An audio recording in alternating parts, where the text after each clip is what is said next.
My name is Bob Liff, and this is the CUNY Forum, a monthly town meeting that brings prominent New Yorkers together with faculty and students of the Edward T. Rogowsky Internship Program in Government and Public Affairs.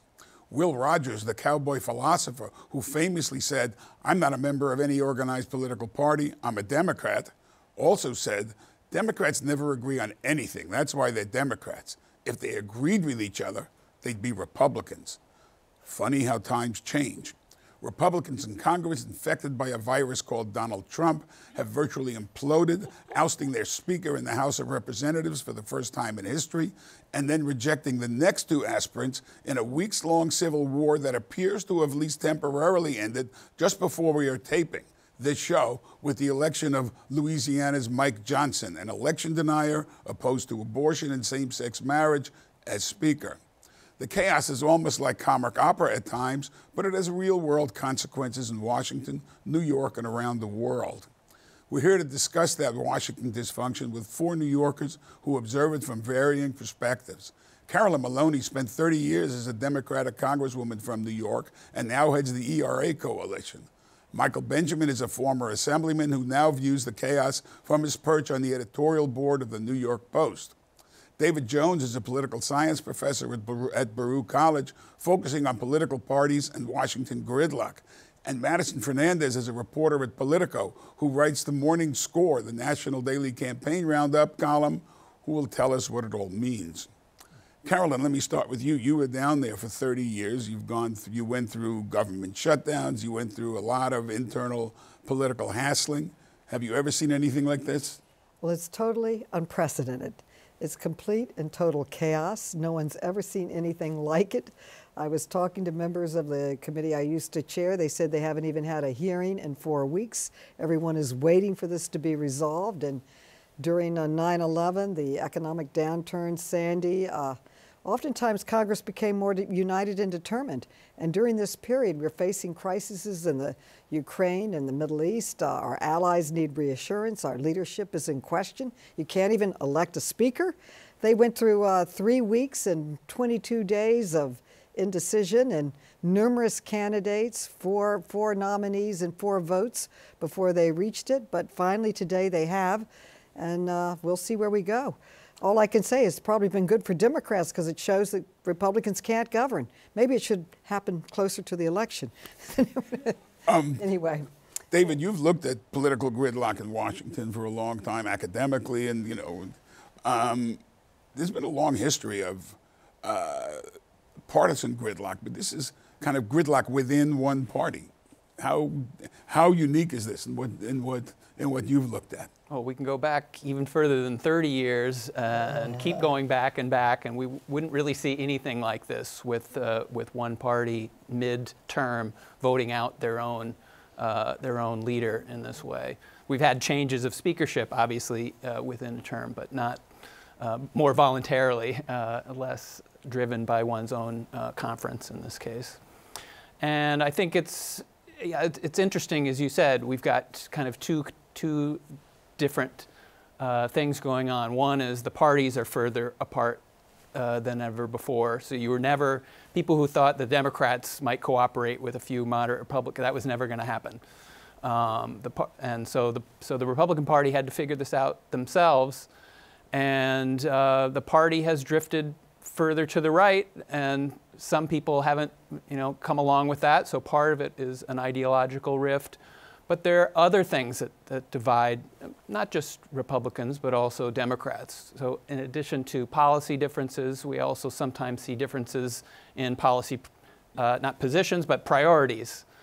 Should we be working on budgetary issues, or should we be fighting culture wars, for example? And then a third difference that sometimes occurs is differences in terms of strategy. So some people just want to focus on the policy, and there are other members of a conference or a caucus who want to fight the partisan wars and messaging, investigations, and those sort of things we've been seeing. Michael, you've been looking at this for a long time. I mean, I think I'm not sure Donald Trump is a right-winger. I'm not sure that he is coherent enough to have an ideology. And I know the Post has been pretty critical of Trump and the whole election, claiming that he really won the election. I mean, you're looking at this from your perch. What are you all seeing? Why is this important? It's important because we, like all New Yorkers and Americans, want government to work, want government to move forward. It's business to take care of. It's the war between Israel and Hamas, the war Ukraine and the USSR, and Russia. And Russia. Oh yeah, I'm sorry. They'll always be communists to me, but excuse me. There's the U.S. economics, Bidenomics. There's the inflation. Those are things that are important to deal with, as well as the debt ceiling. What another 15, 20 days it comes to a head. We have to vote on it.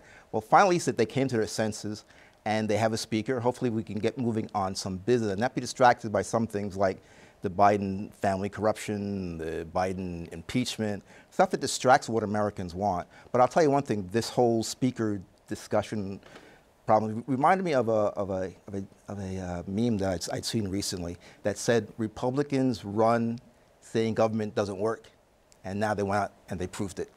And that's disheartening, I think, to voters. How do you get voters to care about the system, to care about voting, care about the reason why they want to elect representatives to go to D.C. or Albany or City Council if they're losing faith in the ability of their representatives to actually function and get something done? And then you'll have a segment that'll want to turn to a strongman leader to whip people into shape and to move the country forward. And I think that only plays into it in a negative way.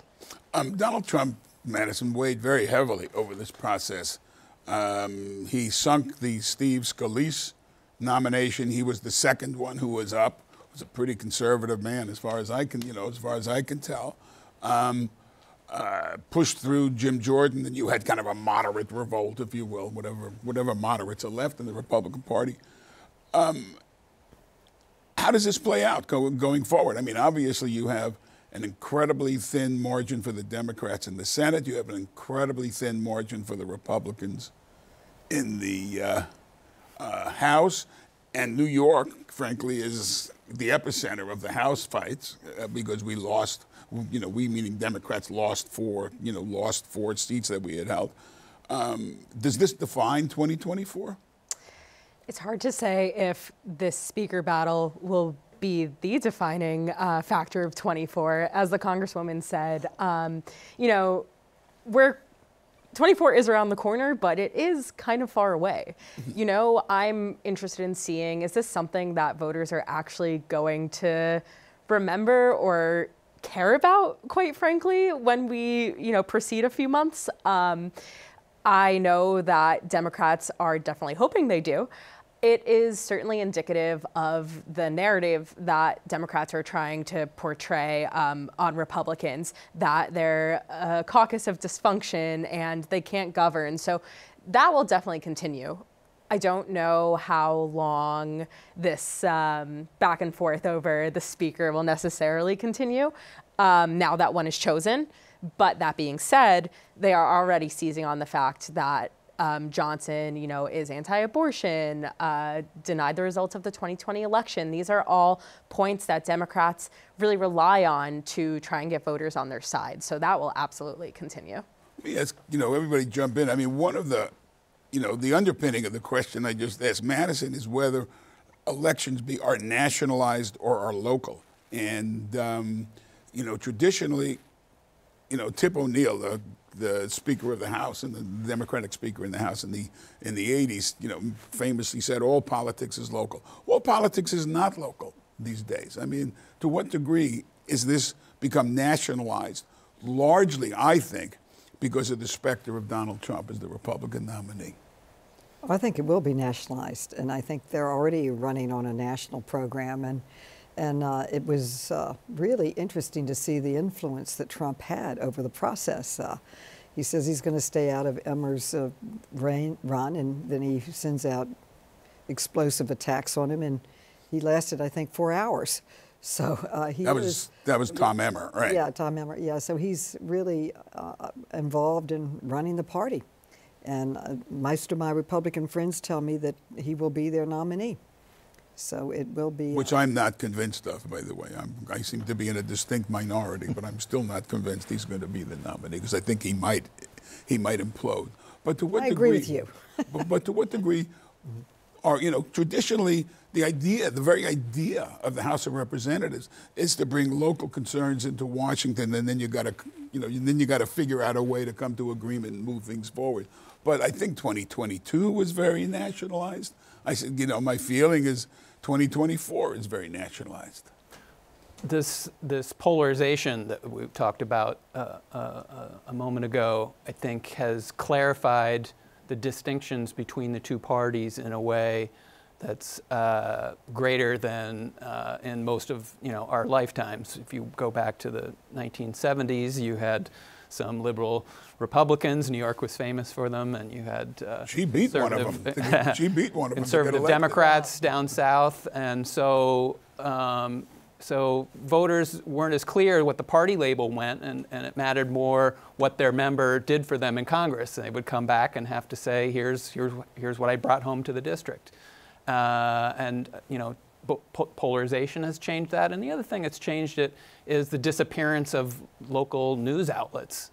Very much so. That have been swallowed up by bigger concerns, which are excellent, but they have fewer resources to cover the minutia of what an individual member of Congress, much less the challenger to that member, and what their differences are. But people are focused on those big differences between the two. Well, what I would add is that I think midterm elections are more about local. As you saw in the midterm in 2022, crime and other issues sort of took center stage, and you saw 4 Democratic districts flip in New York as a result of that, and Lee Zeldin running for governor as a Republican and pushing those issues. Now, I guess 2024 will be a little more nationalized if you have a big name Republican that many Democrats don't like, Donald Trump. It might be nationalized. But I think locally still, though, for the 4 Republicans that are in those swing districts, it's going to come down to the local issues that are important to those voters. Yes, there'll be those who are motivated by having a speaker who's who's anti-gay marriage and who's anti-abortion, and wants to further have a national law restricting women's rights to choose, which seems kind of bizarre because Republicans tell us, we need to have federalism, let the states decide, but then the same Republicans want to have a national law outlawing abortion. I think they should leave the system as it is, but anyway, it just shows their hypocrisy when it comes to that sort of issue. But I think crime and law and order will still be an issue in those congressional districts that are swing districts here in New York. One of the things that's been obvious with the advent of social media, filling our inboxes every day, including from, candidates around the country, asking me for money for a race that I don't know anything about except that somebody's a Democrat and somebody's a Republican. I mean, that's kind of an indication of the technological reach that we're still coming to grips with. Absolutely. And I mean, I think too how much the border is an issue in pretty much every single race. I was chatting with someone the other day and they were saying every state is a border state, because you have everyone messaging on the border. Yes, it does affect local issues, but this is one of those national issues that just everyone is messaging on from race to race. I also think back to last week when they were trying to elect Jim Jordan to be speaker. And, you had some of those vulnerable New York Republicans vote against him, like Mike Lawler, D'Esposito, and they pointed to SALT. And so that's one of those local issues that really stood out because— SALT meaning the state and local tax deduction, which was limited under the Trump tax plan. And they also pointed out that he voted against my bill, the 9/11 health and compensation bill, which gave health care and support to the heroes and heroines of 9/11. He voted against that, Jordan did. Mm-hmm. But yeah, so these are those local issues that you just don't really see crop up anymore in these congressional races. It was interesting that was a local issue that was thrown into the mix, but when you have, it's also the old, another old saying. I'm old, so I know old sayings. Is that, Democrats have to fall in love and Republicans fall in line. Well, if one thing we've seen is Democrats have been falling into line in a way, and which is not to say that there's not a significant challenge from the left. I think that you've seen fractures over the Hamas-Israel war with people who are highly critical Israel against a leadership that is pretty unified in support of the Israeli reaction to the Hamas massacre, and so you do see the squad. Ocasio-Cortez has been kind of very kind of reasoned, but you see. So you do have these divisions within the Democratic Party, but they pale before Absolutely. what's going on in the Republican The Party. Democratic Party's been very united in all of the votes. Hakeem Jeffries had the support and votes of the Democratic They had no place else Party. to go, personally. I mean, What's they that? weren't going to go with Jim Jordan. They weren't going to go with Tom Emmer. So it was easy for, I think, Hakeem to keep all the Democrats, even the ultra-progressive ones, because they knew the alternative was worse, and he wasn't going to be elected. Yeah, but knowing that, doesn't mean that people are going to act on it. People act ideologically, they act for a whole range of other reasons, and they want to, and they use their vote to make points. They're not doing that on the Democratic side. And they have always done that on the Democratic side. When there's been a speaker and there's been legislation to focus on, but you haven't had that for almost 3 weeks. So what were they going to really argue about, other than the allegation, that Jamal Bowman pulled a fire alarm as a way to distract from a vote? And we jumped all over that.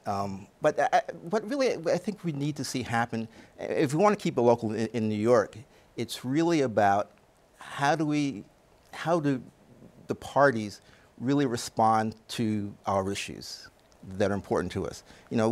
Whether it's putting people back to work, it's getting our schools to function and to stop focusing on parents as though they were the enemy. Do the things that are important to get the country running, to get people back to work, and to have confidence in the system so that they will participate. Because if you really want to reduce the outliers, the radicals, whether radical Republicans or radical Democrats, you need to get the whole of the electorate to vote and to exercise their will to, in my view, crowd out, the noisy left and the noisy right. But you also traditionally needed the noisy left, the noisy right. Traditionally, you had the non-noisy left and right in both parties able to work out a deal, able to figure out, okay, there's a lot of pushing and shoving. Politics ain't beanbag. It's not, it's not a clean process. People get upset. People don't get what they want. People get something of what, but, this idea of making the perfect the enemy of the good gets shoved aside. And that polarization. I would say that what you're hitting on is the biggest difference that I've seen since I've been in office. When I was first elected, you might have the Republicans here and the Democrats here, but we would have a public debate, and we would take the best ideas from both sides and end up with a bill. We would cooperate and make a decision. Now you start out here and everybody moves like this, and there's no decision, so you have these government shutdowns and other things that are not productive, not helpful, and just harmful to the country. It's gotten coarser, our politics. Personally, and you were there in Congress with him, Newt Gingrich, I blame him for what we see today. He was one of the first to look to shut down government, one of the first to really be hyper-partisan and to make it really difficult for us to govern. He changed government with his attack and kill tactics. And part of that was that the environment was changing behind them. For years, Republicans did not have a chance of taking control of Congress, but once they were close, then it became very important not just to get whatever crumbs they could of the Democratic bills that were passing, which used to be their strategy, but rather an increased emphasis on messaging and trying to emphasize those differences so that voters could see, Republicans will do something different if we get in, give us a chance.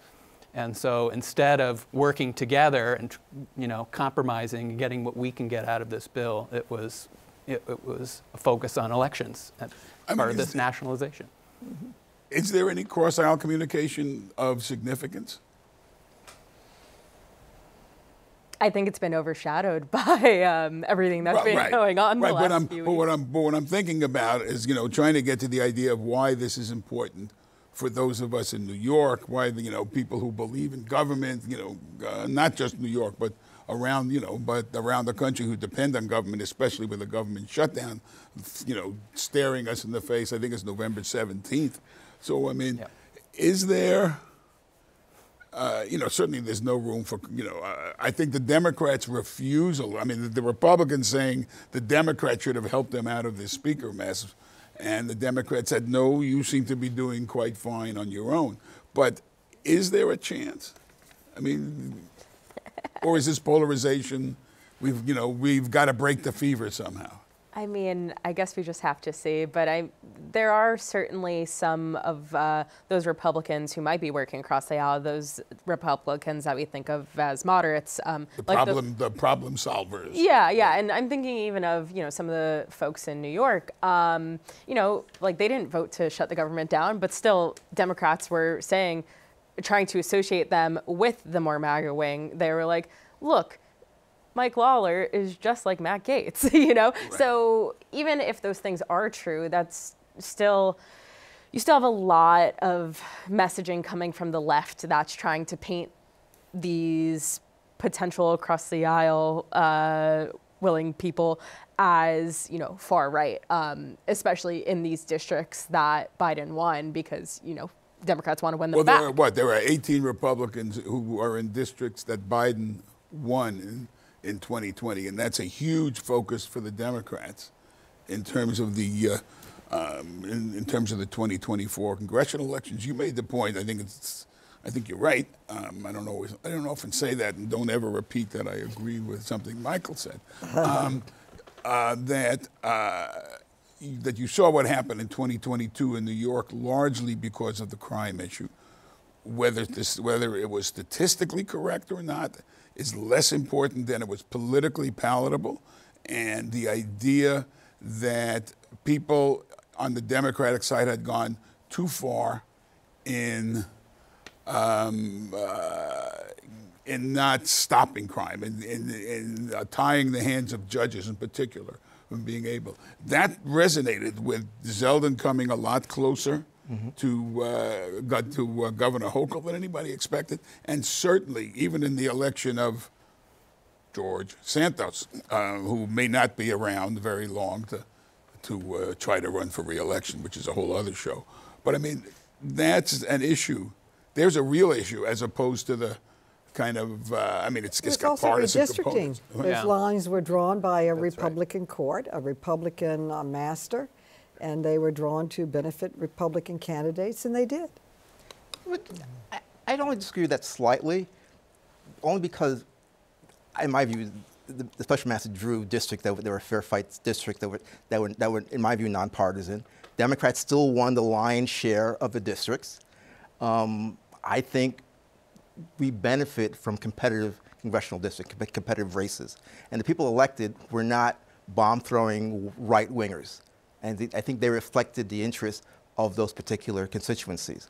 And I think this whole, as Madison mentioned, the border crisis becoming, everyone is a border state, because 2 Republican governors began sending busloads of migrants into New York City, Chicago, and other major blue Democratic cities.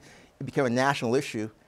And then people saw for themselves, it was covered all the time because it was New York. And now the border is becoming a national issue. It's going to be an issue in each of those 4 suburban districts because of what happened.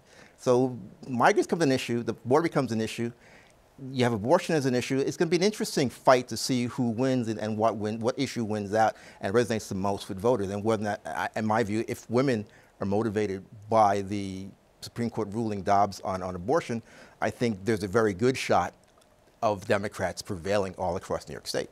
I mean, you saw in some very red states, Kansas, in Wisconsin, which is not a red state, where the Supreme Court race was very focused on abortion. In Kansas, a flat-out abortion referendum supported abortion rights.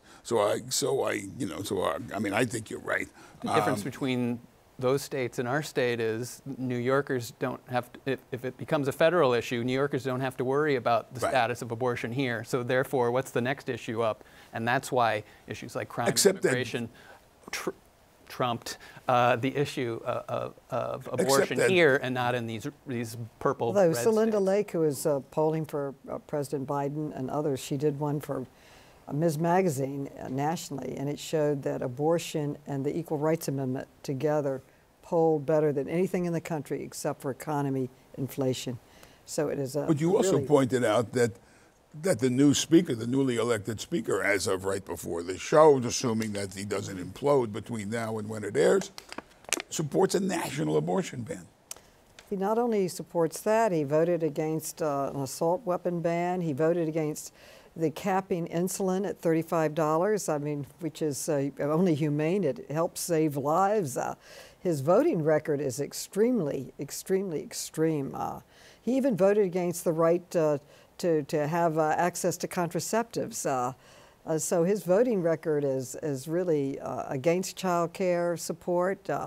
It's a very, very, very, very magna right-wing voting record.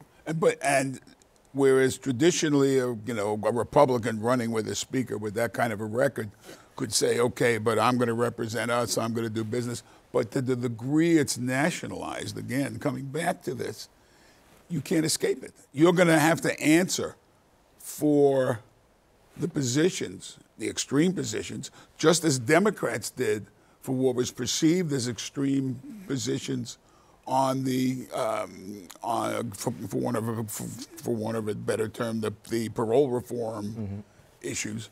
When you have to answer, that has political implications, political consequences, and those political consequences have substantive consequences for people. I think also a reason it's so nationalized is that the margins are so close. Yes. There's 4 votes in the House, very close in the Senate, 2 votes. So one election could tilt it one way or the other. So that in itself makes it a national one, where so much is at stake.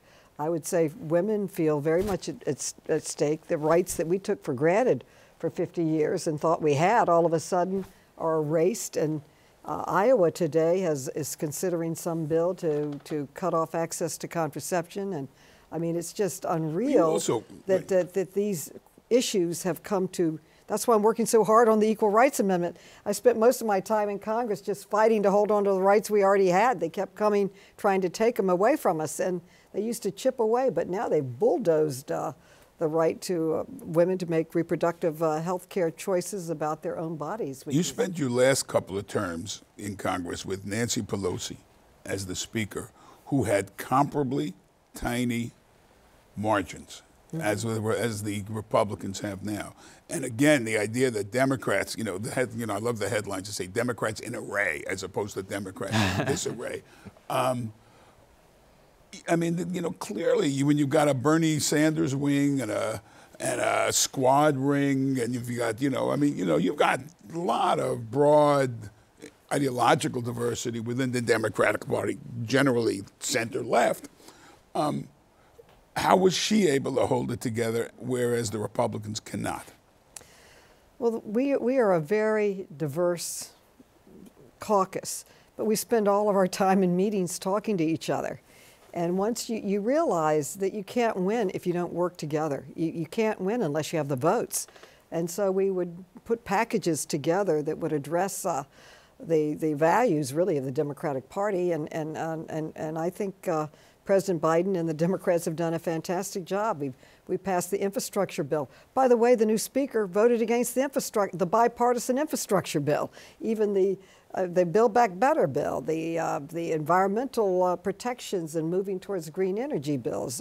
He's really an extreme in his voting, although he doesn't appear to. I just listened to his very speech just before coming in here, parts of it, and but his voting record tells a very different story. But we work together and we work out. She was a very talented consensus builder, and we ultimately you want to get something done for the American people, and so you have to. Speaker Jeffries might have the same skills if he becomes I think he does, and they are working very closely together. I'm very pleased that she has decided to run again. She is a tremendous fundraiser that helps us, but more importantly, she's really great on policy and implementing policy and pushing policies through.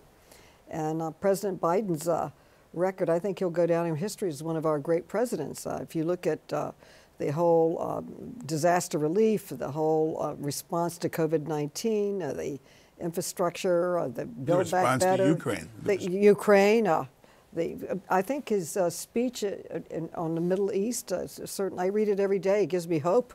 No matter how hopeless it looks, it gives me hope, his words and his leadership. So I think the Democrats have a very strong record to run on, and I certainly hope we're back in the majority. Same question from, kind of a historical perspective. Pelosi had this, razor-thin margin comparable to the razor. I think she actually had a thinner margin than currently exists. I may be wrong, but I think she had like 4 seats as opposed to the 12 seats or something that the Republicans have. Yeah, I think about 2 factors. One has to do with her political savvy, and it's this rule about vacating the speaker.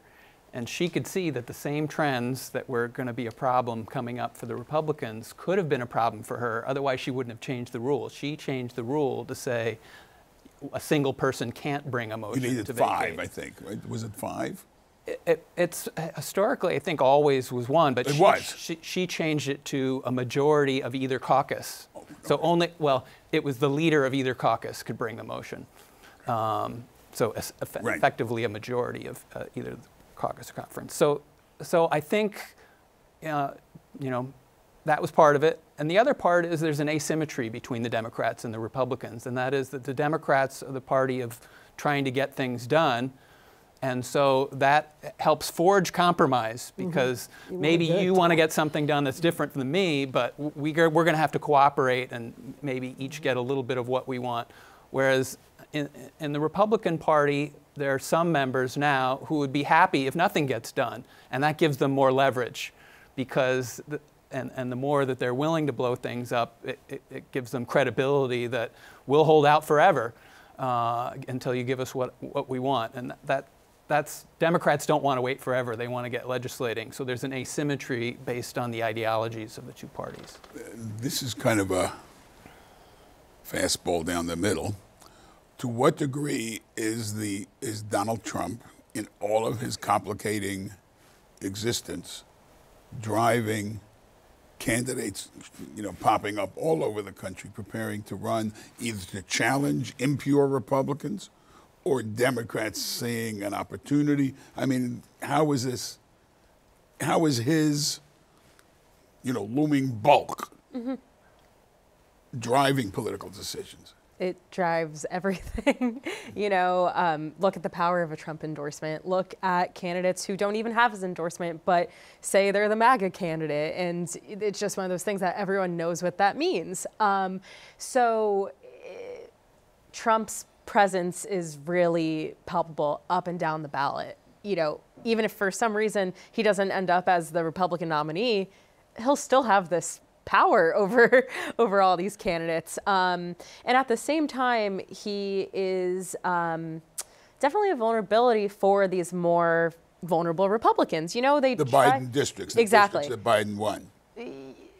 Then they walk this tightrope of wanting to separate themselves from Trump and distance themselves, but you don't want to do that too much, because then you're going to get primaried.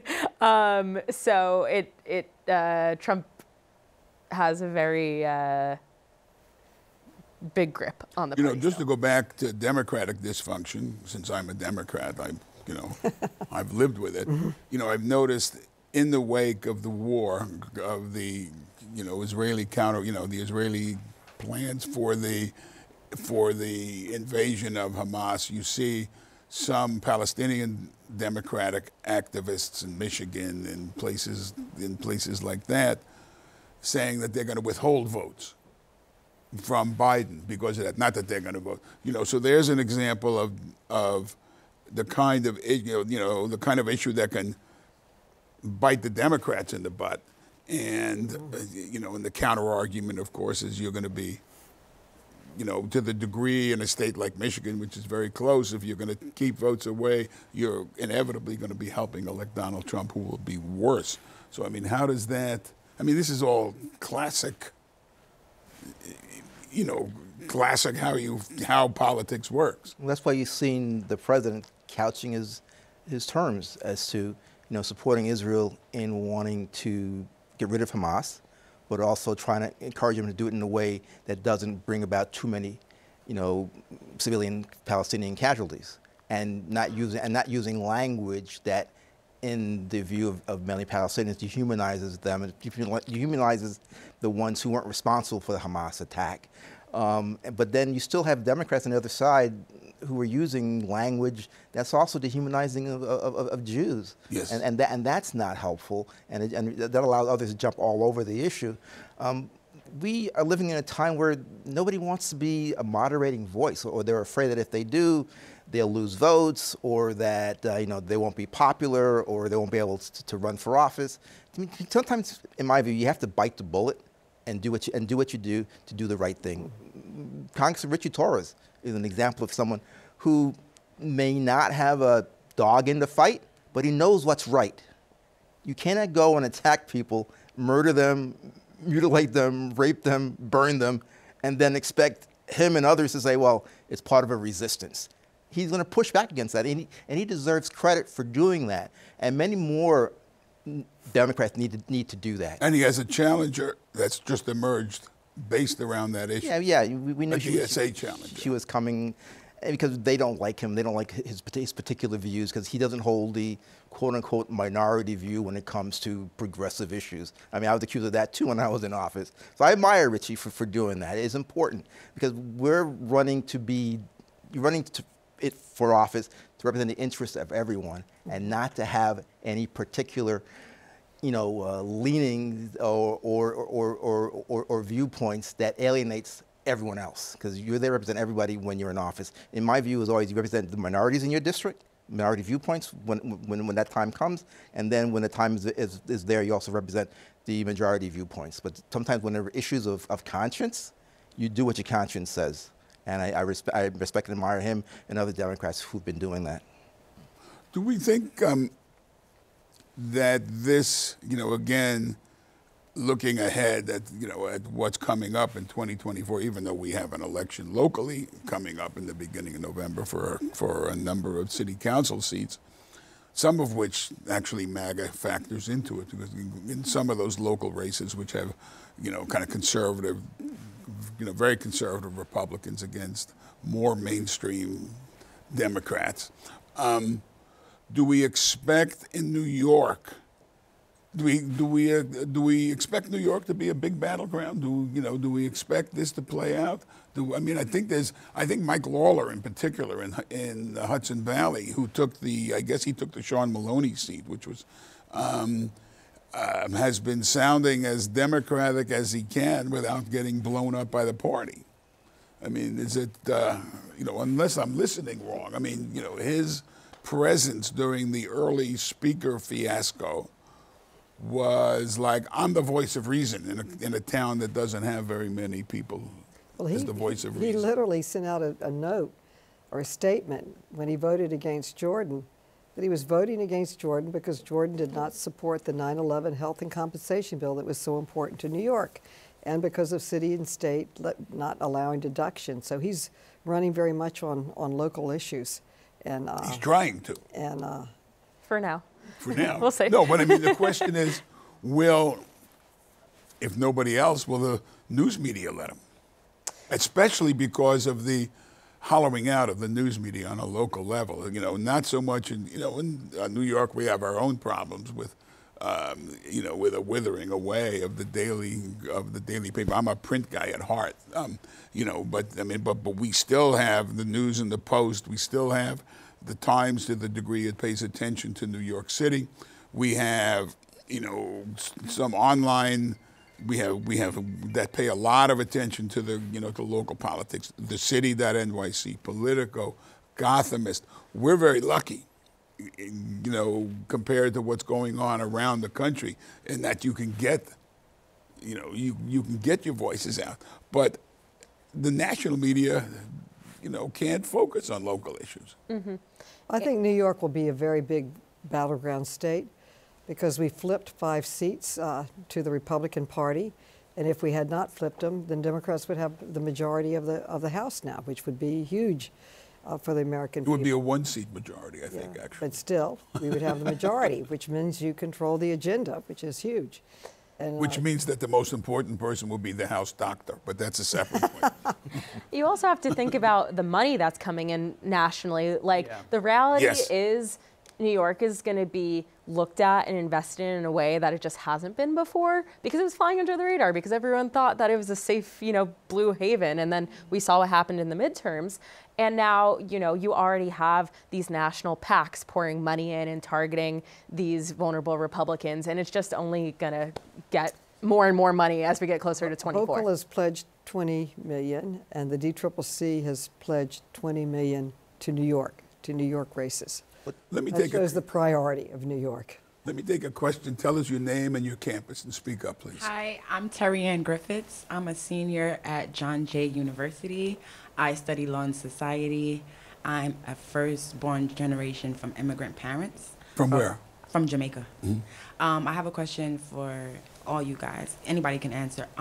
First, I want to comment. I want to thank you guys for even giving us an opportunity to ask these questions. So my question is, what would you tell, because my mom is Jamaican, obviously, but she always votes only for the president. She doesn't vote locally. She doesn't vote for her governor. She doesn't vote for the city council, her et cetera, mayor. et cetera, right? No. So it's hard for me to explain that to her, but then I have a daughter who is not a voter. She's not voting yet, but I want her to get into it so she could be able to start vote for, like, the locals. It's a very and common then the phenomenon. Cities, and then the state. So I have the old generation who doesn't want to listen, like Trump, and then I have the new generation that wants to give opportunities, like Biden. So I'm just trying to figure out, where do you find a medium? Do you tell the new generation versus the old generation? That's a political science question as well as a politics question. Yeah, I have a couple of answers. One is, in terms of voting for Congress and other things, it's important to understand that we're in a system of separated powers. If you have a parent who likes Biden or maybe even likes Trump, neither of them can get things done unless they have a Congress to work with.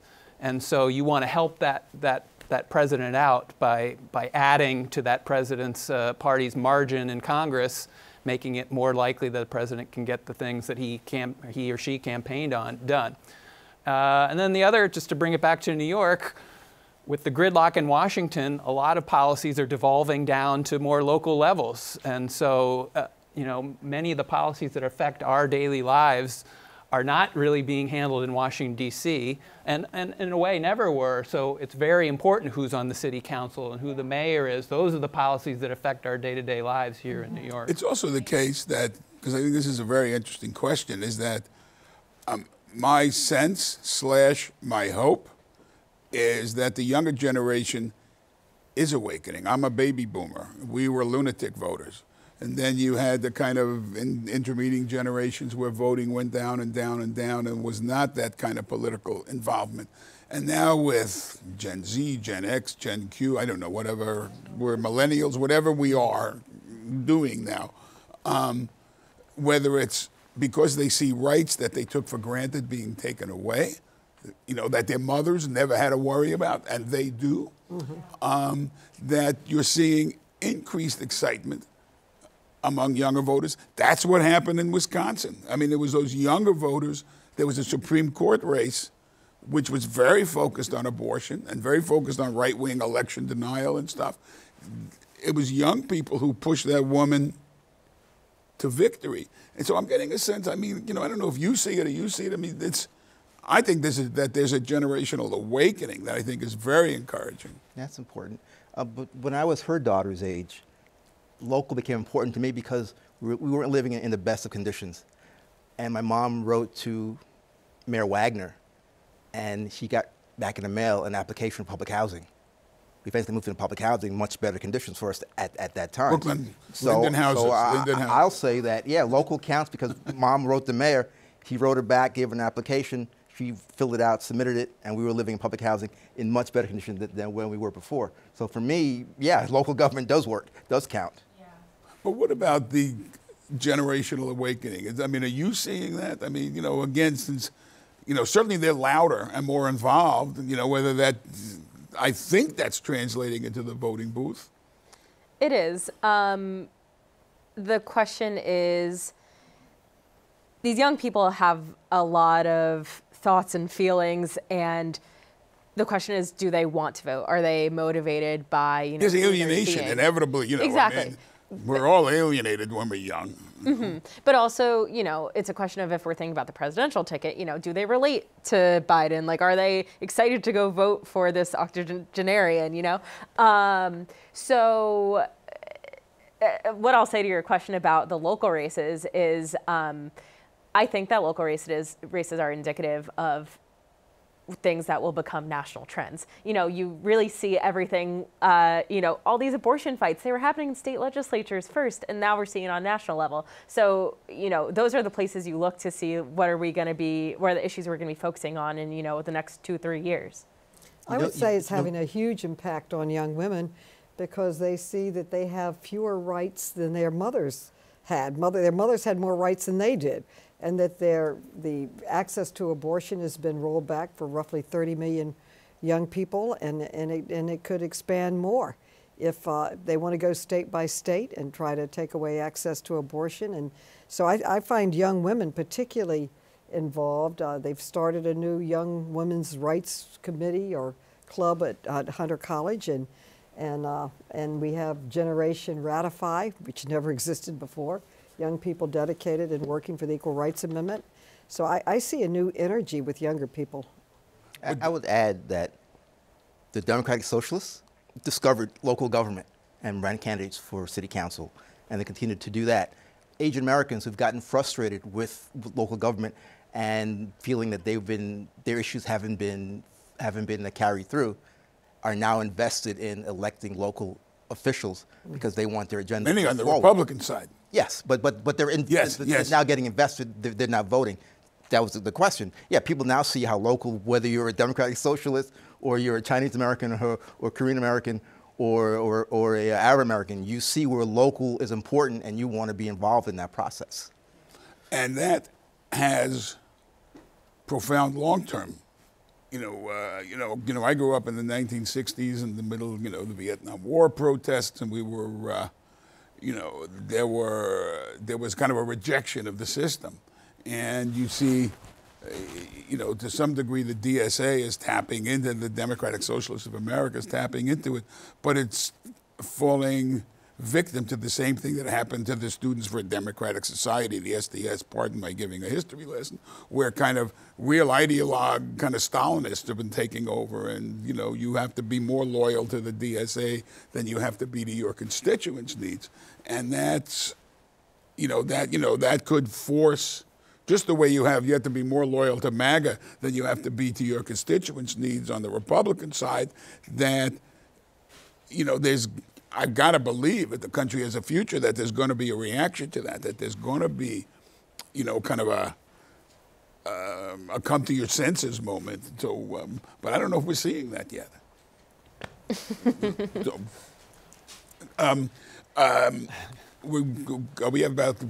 We have about 8 minutes left.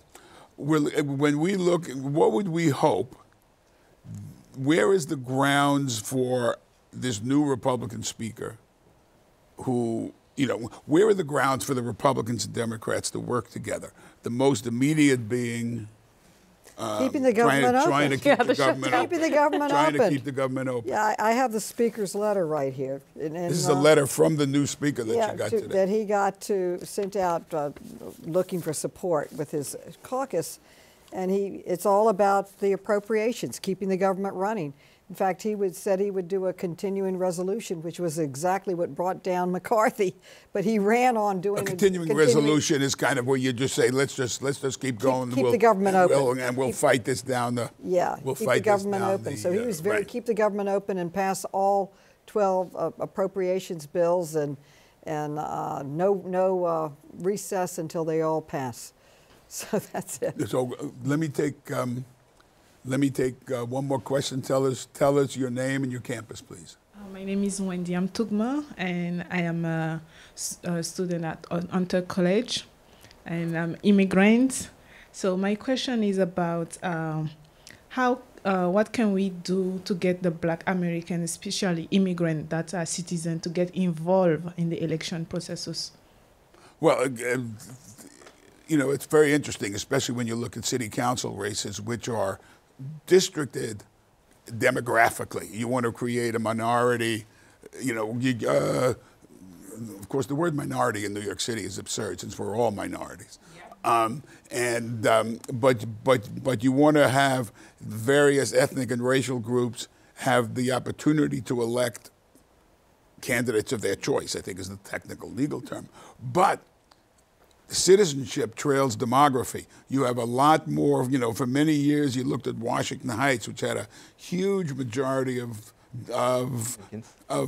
Dominican Americans, but there weren't enough citizens to really have the impact on elections that their numbers would say. Same thing in the Chinese American community, in the Korean American community, in the Caribbean American community, though that's not so much because they've been here so much longer.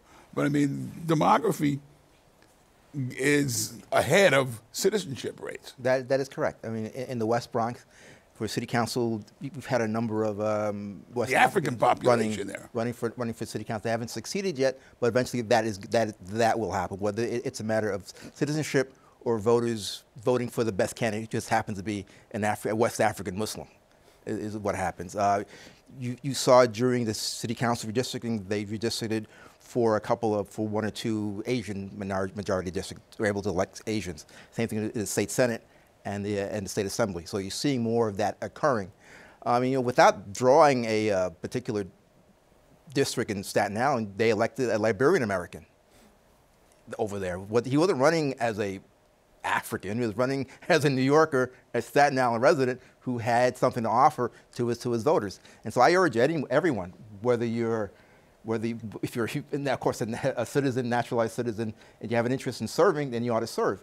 But also in New York, we're looking at the city council passed a law which, if the courts don't stop it, will allow non-citizens who permanent residents. Yes, who are resident aliens to legally vote in New York City elections. So that's on the horizon. Which would be, just think about how the Board of Elections would have to handle that by segregating. Well, they did it 30 years ago with the school board stuff. But not that hard. Her question also, and this discussion also, to a less degree in New York City, except that we've seen some of it in the migrants, that immigration is the third rail of American politics right now. Illegal immigration. Another answer for illegal immigration. For the student. I think voting it's a learned habit. And so especially immigrant communities, American politics is very unusual the way we do it here compared to most other systems. We have this presidential system with separation of powers instead of parliamentary systems, single member districts. The elections, like why is there an election tomorrow where we're not electing anyone? You know, it's very confusing if you haven't done it before. And so part of it is just going to take a little time. I know that's kind of a frustrating answer. But the other thing that I think could happen that could increase voter turnout among a certain group is entrepreneurial candidates who see an opportunity. If there's to the extent that there are districts that are close, someone smart is going to figure out, I don't have to convince voters of my position, I just have to get them to come out and reach out and start to motivate people. And so I think, you know, as with the example of Asian voters in New York, that's starting to happen. Mm-hmm. And so hopefully more candidates will, you know, run themselves and say, hey, I've got this natural community, and reach out to them and try to convince them, hey, there's something in it for all of us here. But immigration, when you're looking at campaigns around the country, I mean, every state's a border state, as you said. It is a third rail, especially for better for or worse. Democrats have a really hard time messaging on it. Well, because Republicans are consistently anti-immigrant, even as they depend on immigrant labor to keep their businesses going. But that's a separate issue. But it is a third rail for Democrats. That and crime. I mean, Democrats have a very, very hard time messaging on both.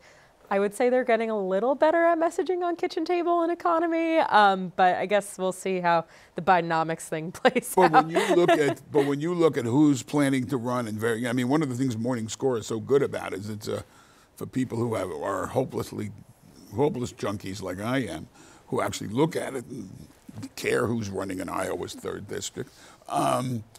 is immigration an issue that's driving people? That's driving people making decisions, whether to beat up on immigrants or to, in the case of Mayor Byron Brown in Buffalo, who said, "Send them to me. We need them. We need those workers." I mean, so there are places where, pardon my using this word, it tells you what I think of the issue. There's a humane response, and then there's a, politically bludgeoning response. But I mean, but you're seeing this as a MAGA kind of an issue, in essence.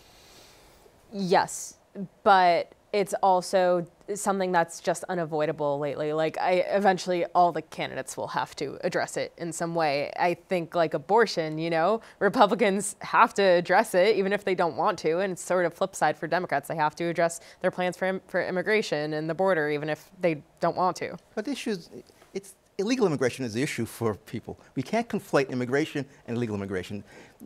The Democrats need a Ted Kennedy who's going to come up with, who's going to want to discuss legal immigration reform and how to get it done. They got it done years ago. We can get it done now, but nobody wants to talk about how to create a reform system that does something. The third rail really is the presence of 11 million undocumented illegal immigrants in America, and how do we deal with them? Do we give them amnesty? But if you do that, the other side will say, well, you do that, you're going to encourage even more to come. So it's going to require people actually sitting down and coming up with a plan and agreeing to a compromise. Democrats can do that if they want to, and they should keep kicking the can down the road, because it does nothing for the nation, it does nothing for the party, and it does nothing for the Republican Party other than giving them something to beat us up with. The Democrats came out very strongly with programs for the dreamers, in our legislation. Carolyn, Dreamers. this is really rarely an opportunity to cut you off, but I'm out of time. Thank you all. We'll see you next time on CUNY Forum.